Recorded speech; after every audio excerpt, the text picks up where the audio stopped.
amount of vulnerabilities that are found these days are almost always related to old libraries that have been in systems for years. And then all of a sudden, somebody finds a massive whopping great hole in it. The hardening part of this also goes towards actually securing it inside of the isolated bubble that it's in from other people that might have access to parts of it, but not everything. Those are still a threat no matter what. What, you mean people can be bought? Surely that doesn't happen.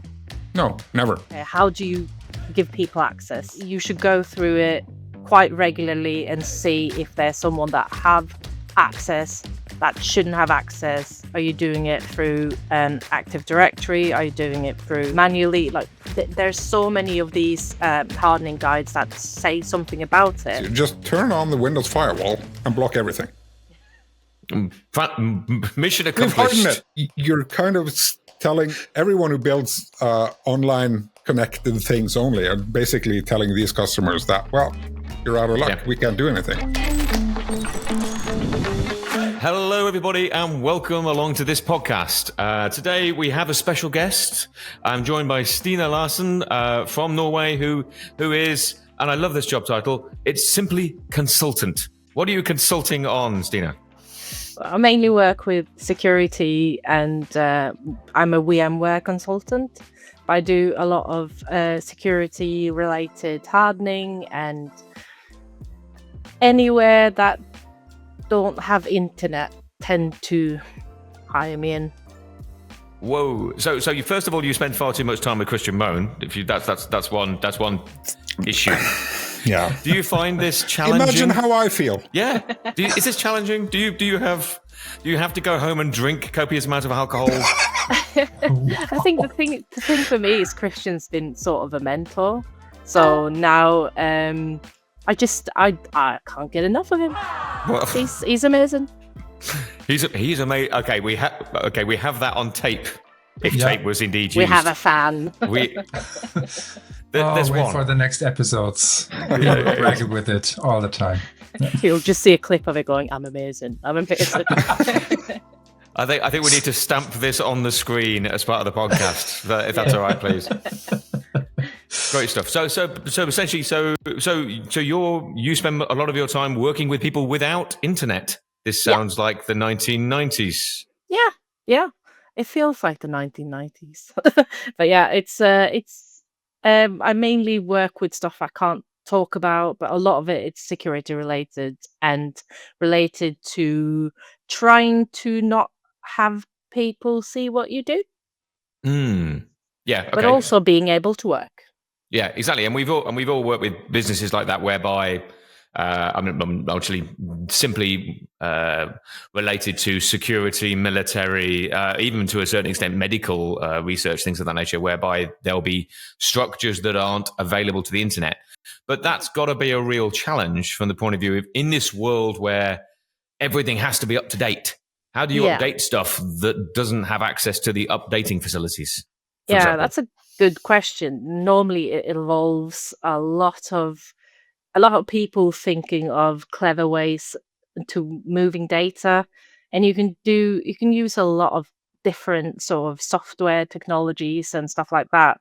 But in the end, it's really moving data from a place of like a really secure place that has internet to a lot of secure places that don't have internet. And in some ways, like some of the stuff you can't even update it. So you literally leave it as installed. Yeah. When it functions, that's a known good copy. Therefore, we don't touch. Yeah, and then if you ever have to update it, that you have to do a whole new version of it, and it's not on the same hardware and stuff like that. Wow! So literally, you lift and shift brand new kit into that environment. Mm. Wow. Yeah, that's one of the challenges with this as well. It's basically you can move things in, but you can never move things out, right? Yeah. So communication has to be one way without acknowledgement back to the outside world. But it also goes for the hardware part of it, right? So you have to basically destroy the hardware before you remove it from the premises. Does this mean you walk around with a large quantity of axes and maybe big hammers and just have a go on one afternoon? Is that what this constitutes? Yeah, I mean, she's a Viking, right? So yeah, okay, yeah, granted. Yeah, that's. I can see that. This is certainly from an axe perspective. No pointy hats involved.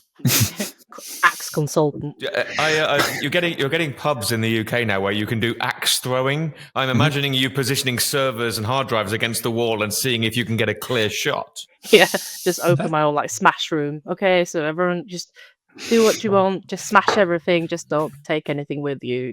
That would be interesting. Yeah, absolutely. That could also be a team event, couldn't it? Well, depends how big the array is or how big the server infrastructure is. You may need a fair few people to fair few axe consultants to have a go just to make sure they're covering it all up. But I must say, I find the concept of mixing alcohol and axe throwing that's an interesting kind of juxtaposition. I mean, darts is one thing. It's been doing it for years. Yeah. Yeah, we did, mostly in the UK. Yes, granted.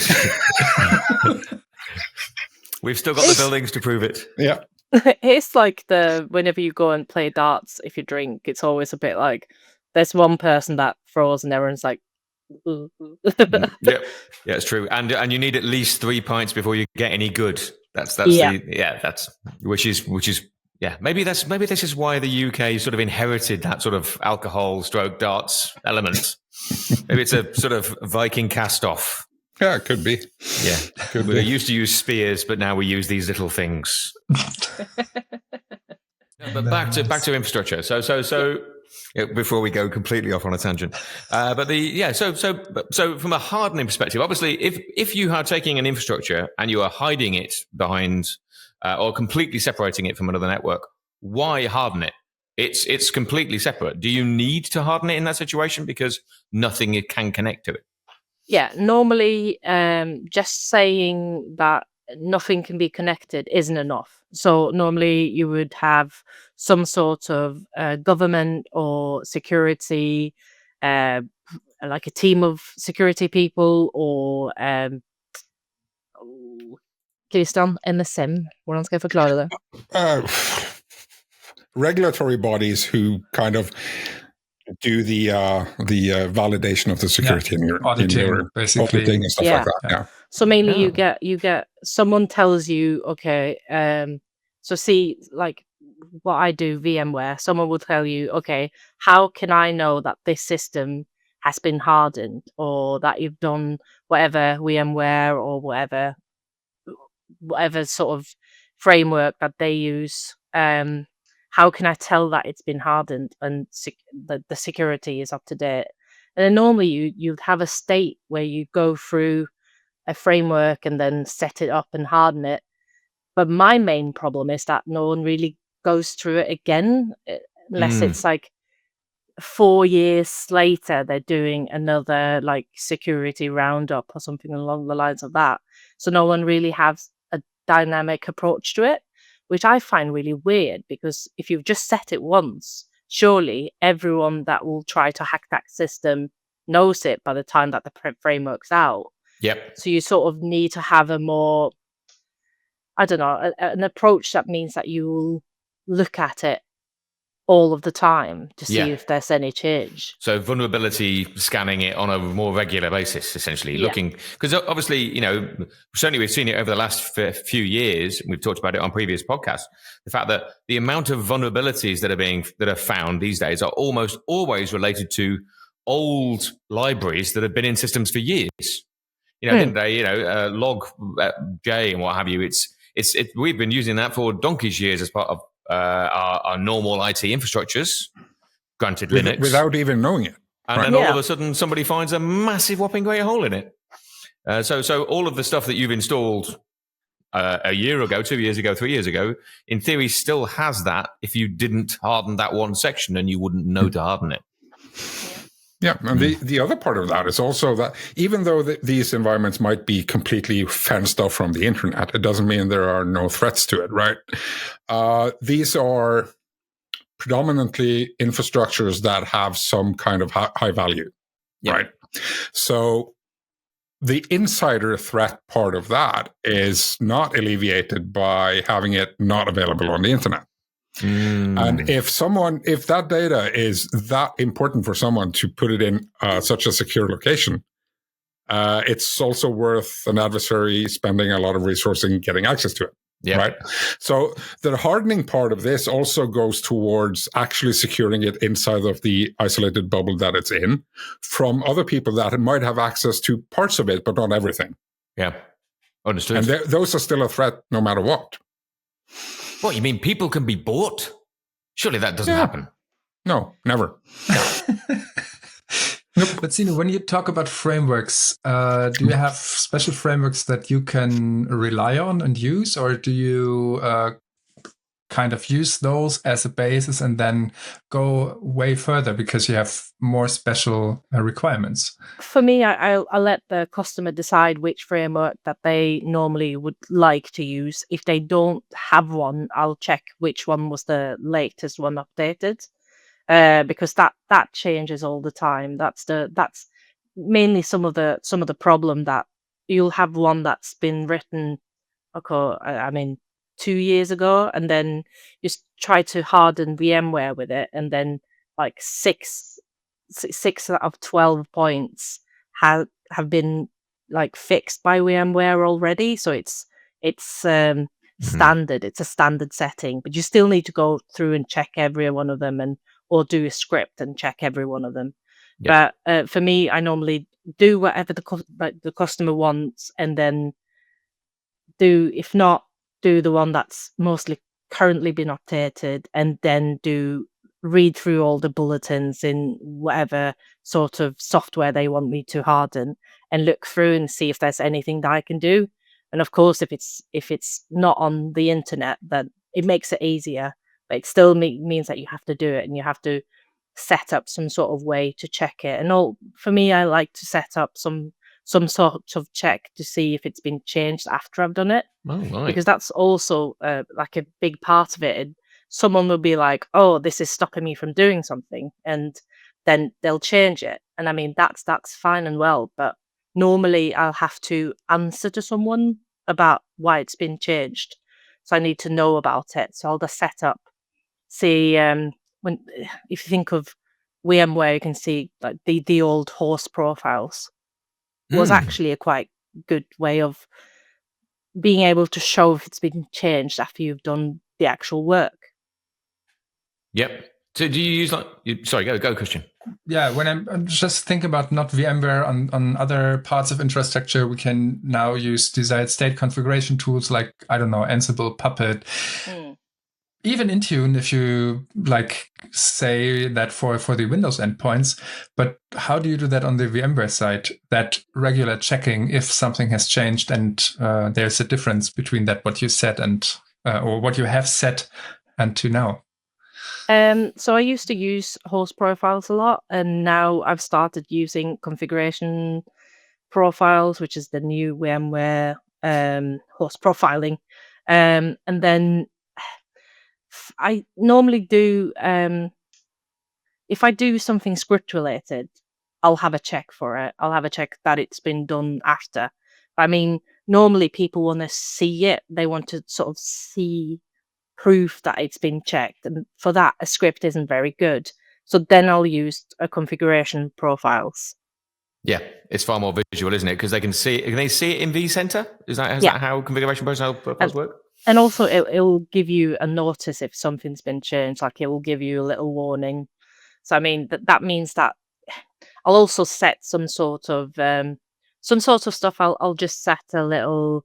I'll create my own warning for it because I know that's likely to be changed. Or see, like, snapshotting. I'll make a little check for it to trigger a warning so people are aware of it. And does that warn you or warn the customer? Bit of both. Both. It's mainly because when I come back in, I'll be like, yeah, it's still there. But speaking of notification, I'm working a lot with Seams nowadays, and protecting ESXi infrastructure, VMware infrastructure is also a part of that, in my opinion, because it's your base infrastructure for many, many topics. Is that something that you have any recommendations for? Like, of what is the use case that you would like to have in every theme that, or that every customer should use? Any special tip? I'll do, for me, I'll always check what's been the most recent one, like what has been the hardening guide that's been changed recently, because that's the thing. I never want to rely on one, because it'll, even the most popular one will be outdated quite quickly. Yeah. So I'll check it, and then I'll go through, I'll check if there's any I don't know, if there's any security patching that's been done after that, and then like properly see if the customers at current version of ESXi, because I think that's the main problem, that some customers are lacking in updating because they don't have maybe enough people working for them, Yep. or they're afraid of updating. So I mean, I use a mixture of a proper framework that's been updated in the last 2 years, and then do a check if it's outdated software, and then do a state with, you can use configuration profile for now, but I would like VMware to change it to something that works a bit better. I mean, if it's something that you need to show someone, it isn't a bad product to use. Yeah. Do you find that patches tend to break it on a regular basis? So break hardening? Not now. I used to think that was the case. For now, I think VMware and everyone, like the whole of IT, have been, security is almost like a buzzword now. Everyone's really, really into security. It's like the new hot thing. Weirdly, but for us, it's been, wow, who knew? For us, we've been going on for ages. But now everyone's like, yes, that's agree. Interesting. And which is weird, but I really like it.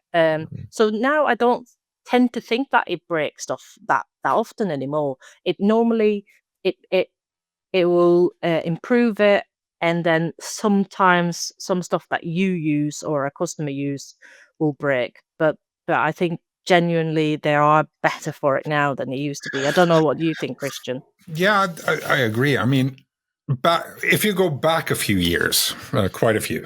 I mean, there were, because Christian's a lot older than Stine at this point. Is that what we're saying? Yeah. How much? A lot older? A really lot older? Yeah. Yeah. Okay. Good. Now the thing is, I can't talk. It used to be with, especially around VMware again, right? Around before ESXi, when it was ESX, you had to do a bunch of weird stuff on the hosts to be able to install stuff, monitoring agents, whatever. And that's evolved into everything is API driven. So you don't actually need to be logged into the host to do stuff. Are we talking about the service console here? Is that what we're talking? Exactly. Yeah, okay, fine. Right? So the way that things have been also abstracted on the management side of things also helps with the security part, right?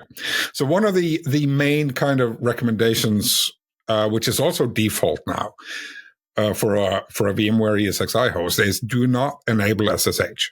Yeah, absolutely. You do not need to be able to log on to the host via SSH. Everything, for the most part, can be done through vCenter, done through a management interface. You don't need to actually log on, right? So one of the things, if you want to look at logging things that are particular for alerting for things via CM or whatever, is has SSH been enabled? You need a warning about it straight away, because there is basically no reason why that should happen. And if it happens for a valid reason, you should still be warned about it, so you remember to turn it off again, right? So, and the way the things have evolved, everything has been kind of removed from doing things manually, and you do things through the management interface instead, which also lessens the security footprint of what someone might be able to do. because you're kind of funneling everyone through the APIs and the admin interfaces instead of manually doing something, and that helps a lot, right? That I mean, if you look at how ESXi hosts get attacked or how the data stores get ransomware and encrypted, it's basically because someone has been able to get SSH access to a host at some point, and then they're able to encrypt all of the VM files on disk. If all the access they had was through the vCenter, they could possibly delete stuff, but they couldn't encrypt files on the file system because there is no way of encrypting a file on the file system through the vCenter itself. But you do end up with a situation whereby vCenter becomes the point of truth, but also it means that certainly, as Stine was saying, whereby there's lack of staff within a business. Generally speaking, everybody gains access to vCenter, and many of them will have more rights than they need. So if you have somebody within your vCenter system who is capable of turning off the alerting and then enabling SSH, well, there you go. They can do all that sort of stuff. So you are very much limited to sort of like really tying down some of that functionality within vCenter, which many businesses don't tend to do. They tend to say, "Oh well, yeah, these are our admin guys. Let's let them all have admin," and that's maybe not ideal. That's one of the things that they actually do in loads of the hardening guides now. They've thought about that, and that's quite a big thing. It's like, okay, how do you give people access? You should go through it quite regularly and see if there's someone that have access that shouldn't have access.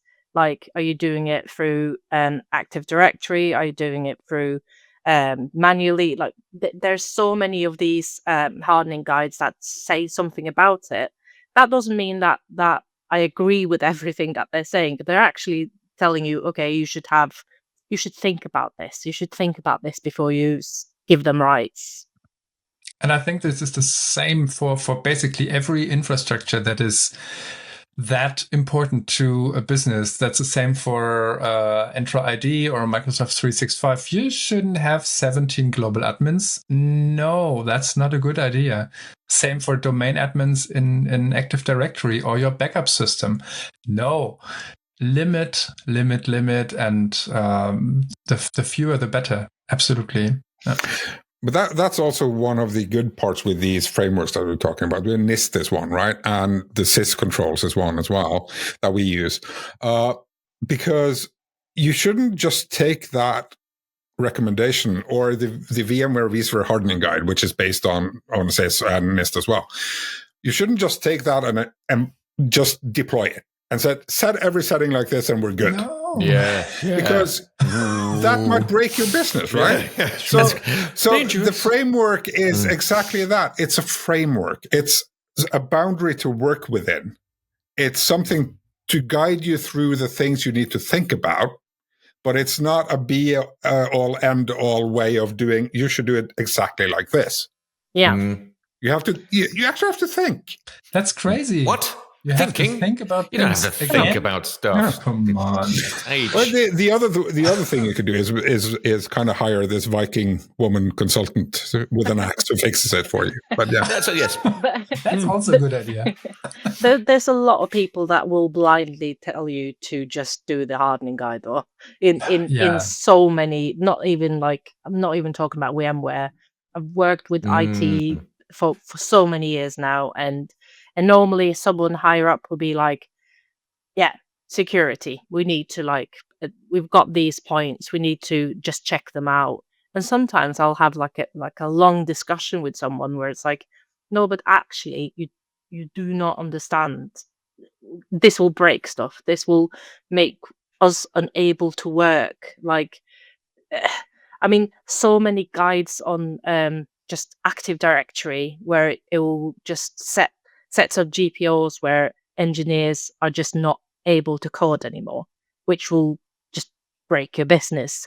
And it's just that's the thing, making people understand even the little stuff, and then any sort of authority that will check if you've done what you're actually set to do will understand if you've got like a mark. It's saying, okay, we use this because this and this, and they will never say, okay, no, you've actually not done the hardening just because you've not set that one little thing. Yep.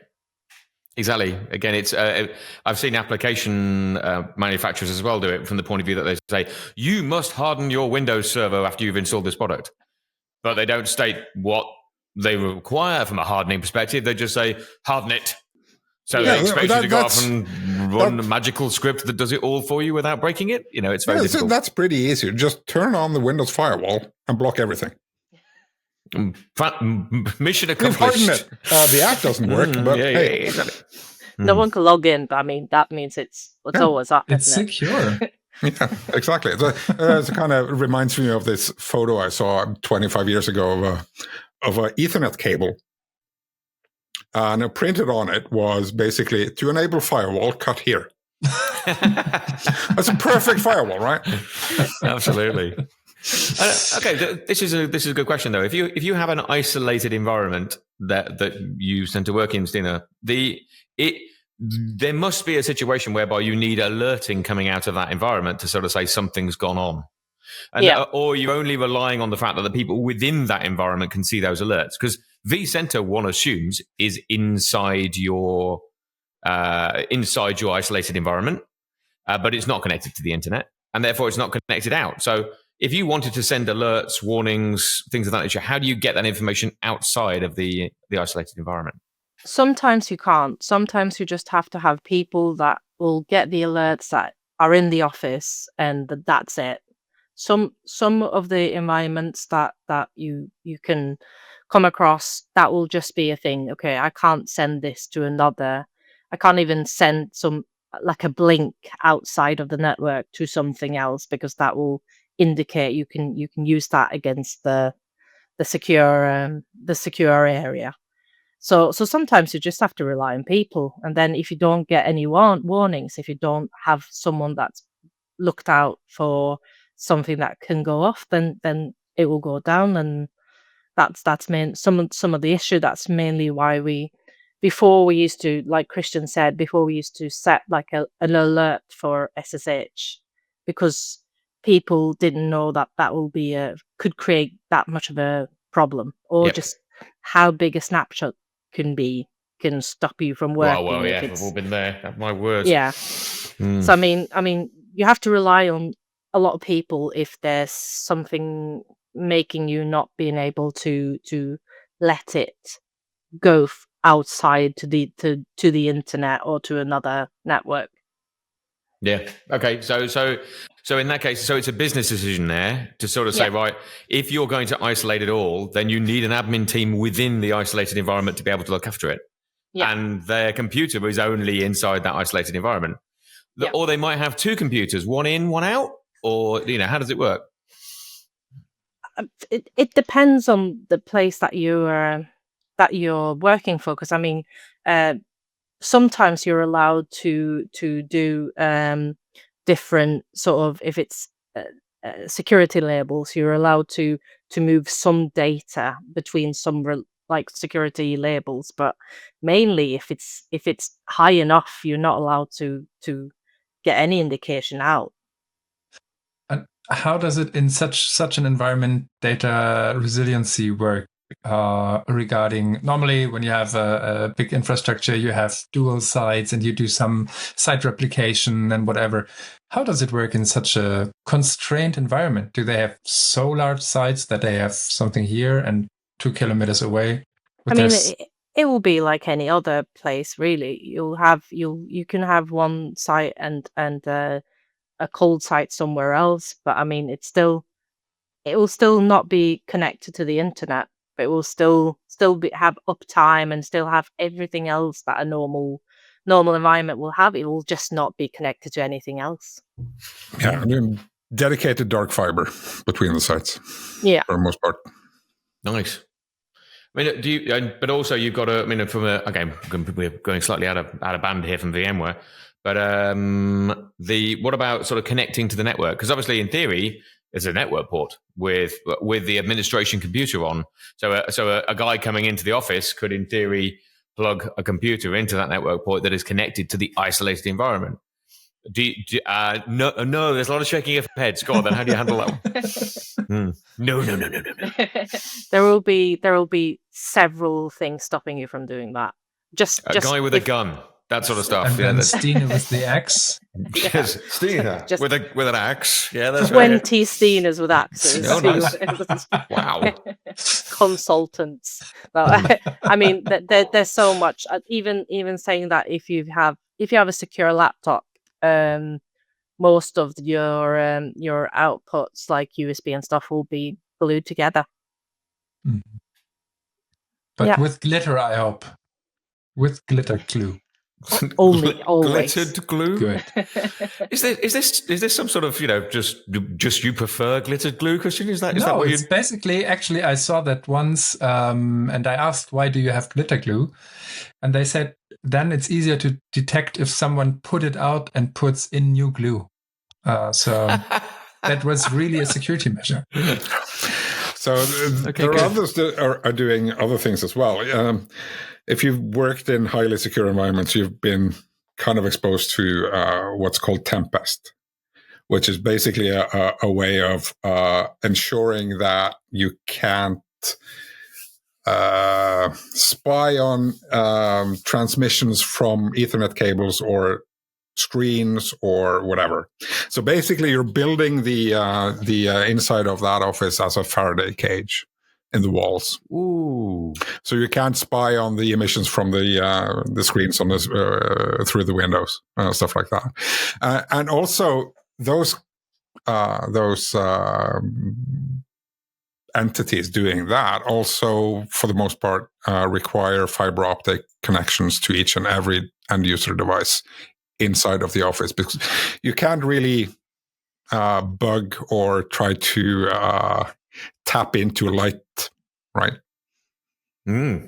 So using fiber optic connections, especially for the most part, to thin or zero clients on the desktops, which doesn't contain any data, and just do remote desktoping of one way or another into the secure environments.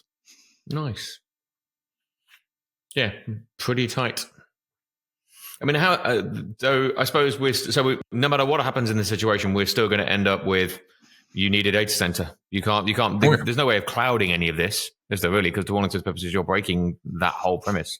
Yeah. So no Office 365, yeah. No Salesforce, no facility to get to anything else. It's an entirely isolated environment just for that one purpose. Yeah, and that's often problematic as well, right? Because you end up with, the last few years, basically everything has some sort of connection to something at some point, right? Either it's for updates, or if it's security tools, you get kind of the cloud-based AI thing for analyzing logs and whatever.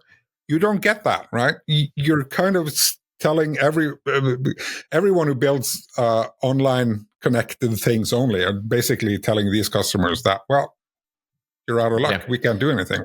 Like SIEM. How do you do SIEM on that basis? Because that can be done locally. Yeah, that you can do locally. But you can. But then you don't gain all the extra knowledge necessary to define, oh, well, this is actually what this sort of attack looks like. Well, you don't have that knowledge unless you can find a way of importing it.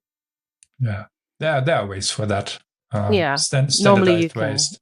Yeah, you can get stuff like that working on something that doesn't have internet, like on a huge network. But like just simple stuff like Adobe, like just licensed Adobe products are a nightmare.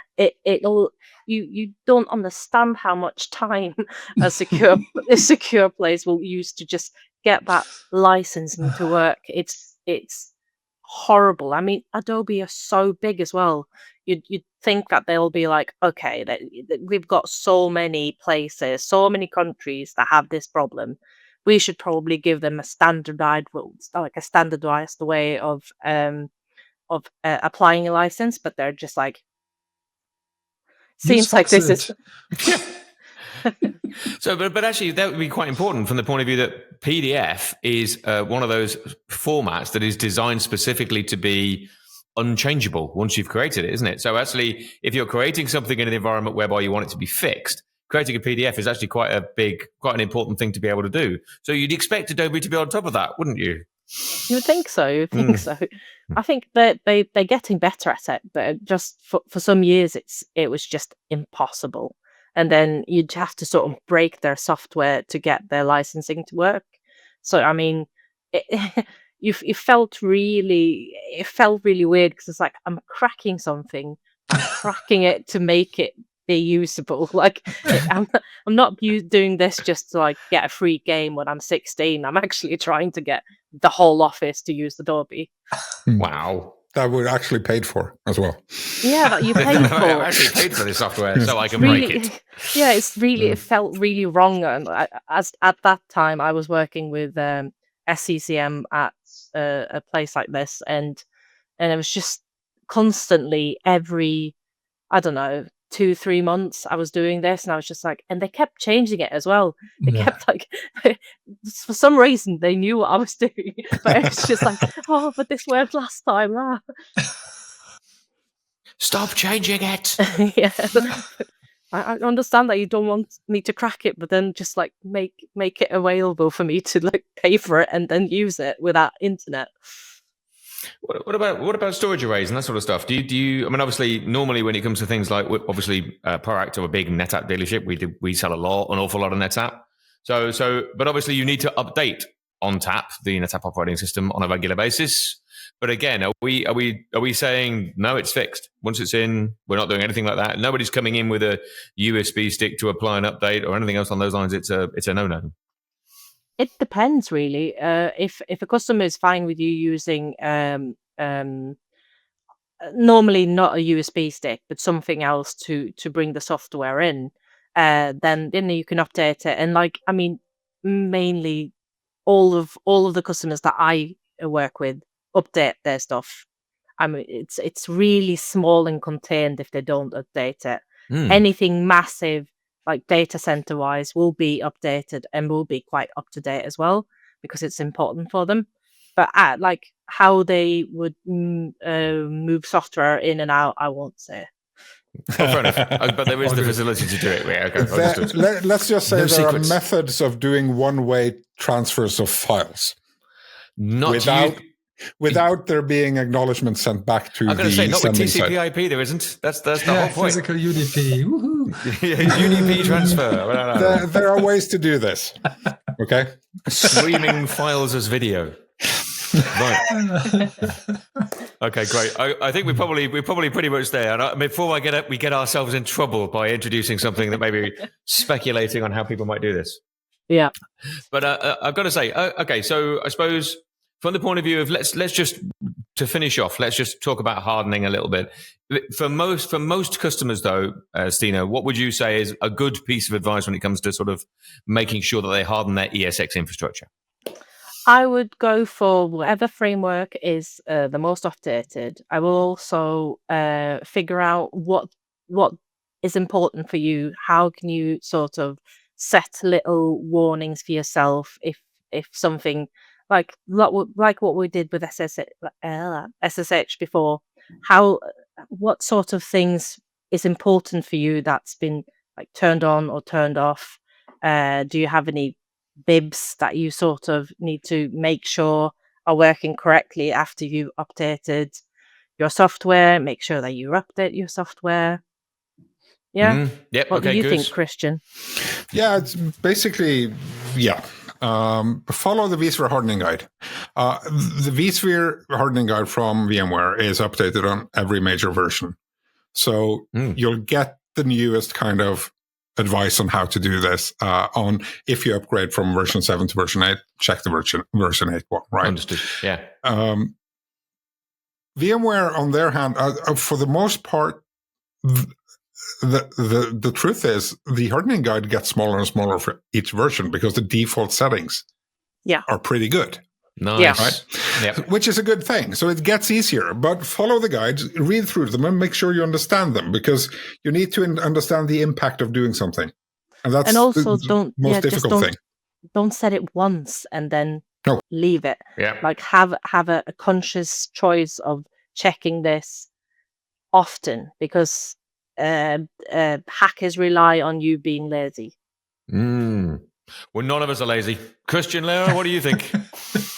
Yeah, basically the same thing. And just as a tip for, I think the latest Windows 11 version, the security baseline has just been updated, I saw. So that's basically the same topic. They are also regularly updating that.